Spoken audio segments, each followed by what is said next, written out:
Hello, and welcome to CoreyCast, the video game design podcast that I am doing for a class project. Today I will be doing a review of the mobile augmented reality game Zombies Run. I've never liked the zombie apocalypse genre. I've always thought of it as shallow and super cliche, so I was pleasantly surprised by Zombies Run, the AR fitness game. Zombie Run is incredibly simple to play. For one thing, there are literally no visuals other than the map of your route during the main game. There are a couple of other little things, but I'll get to those later. Once you install the app, you can press play and are instantly dropped into Mission 1. The narrator lady gives the tutorial explaining that to play the game, you only need to run. You can run anywhere you want at any pace. Periodically, recordings will play during your run. I want to say real quick, the voice acting in this game is really good. It more than makes up for the total lack of visual design. Throughout the run, you will find various items that will help you build up the base where Zombies Run is set.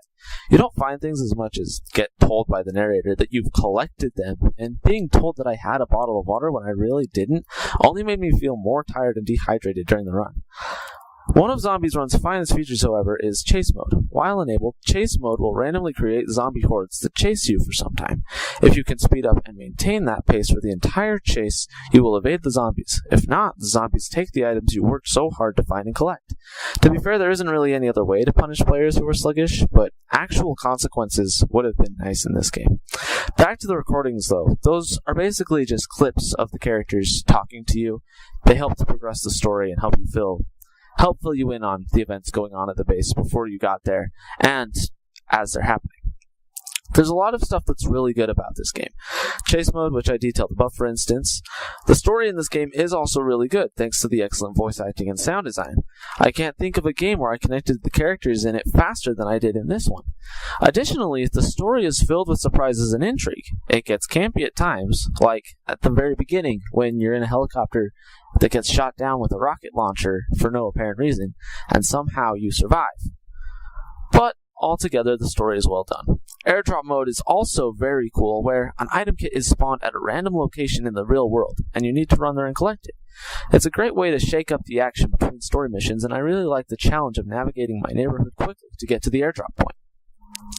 Unfortunately, Zombies Run has its share of problems. The biggest would be the base building mechanic.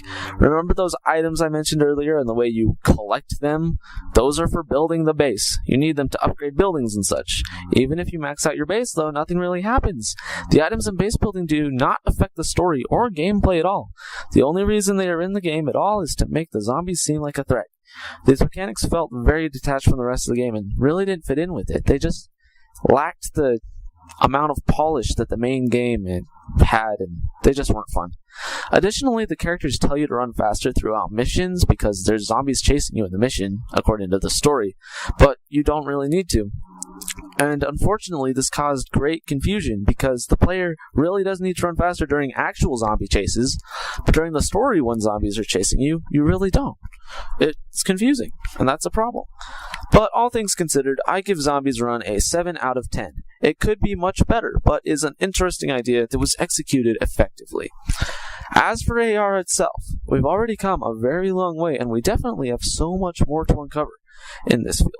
As I played Zombies Run, I started picturing my neighborhood as if the apocalypse had actually happened. It only took a little imagination on my part to replace the cars and houses around me with debris and burnt wreckage.